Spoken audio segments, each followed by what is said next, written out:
Yes, I come to heal you. Yes, I come to navigate the storms with you. But I am about something so much greater.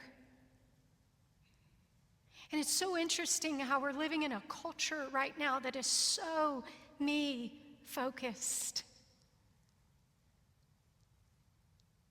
From selfies to movements. And this whole passages, all of the passages that we're going to look at this morning are about God saying, listen, you are about a much larger story. You're about loving me with all of your heart and soul and mind and strength. And you're about loving your neighbor as you love yourself.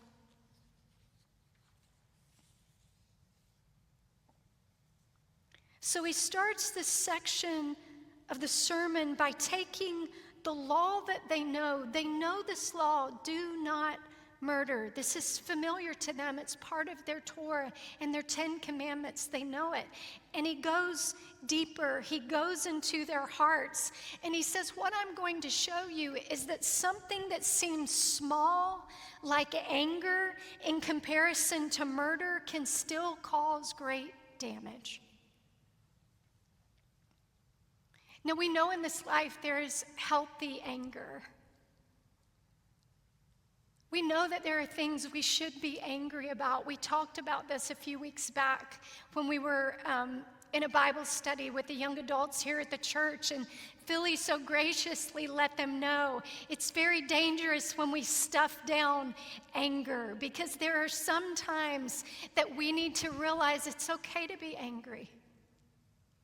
There are things that should anger us, that we should have a righteous anger about. And when we stuff anger down in unhealthy ways and don't deal with it in healthy ways, it will reveal itself.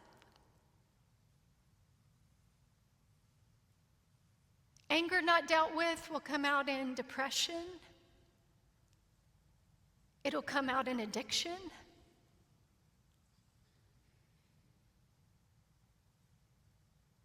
It'll come out in rage.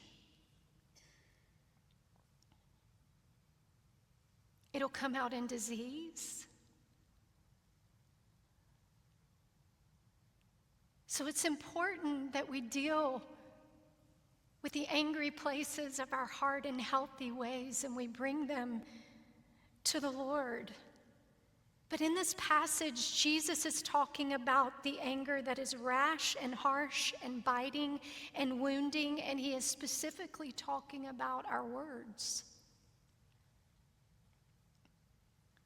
Proverbs says the tongue has the power of life or death.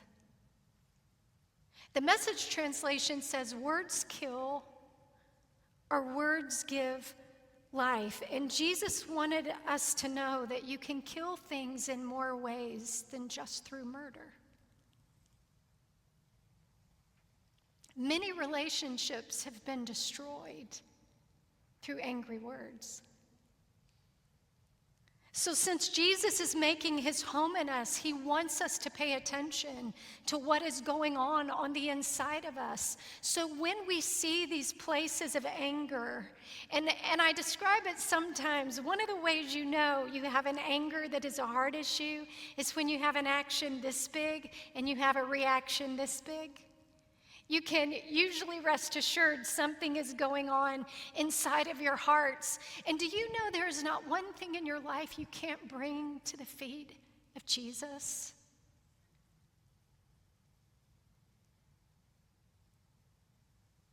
It says, if you ask for bread, would I give you a stone? And so in those moments in my own life when I'm experiencing anger and I may not even know where it came from, I wrote down a few questions that I actually take to the Lord. And I would encourage you to write them down. One of the first things I ask the Lord is, Lord, show me what I am really angry about.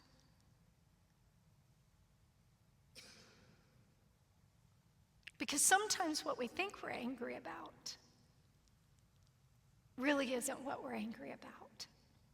Lord, show me what your truth is about the situation, about me, about you. And Lord, what, if anything, may I need to do? Or what may you want to heal?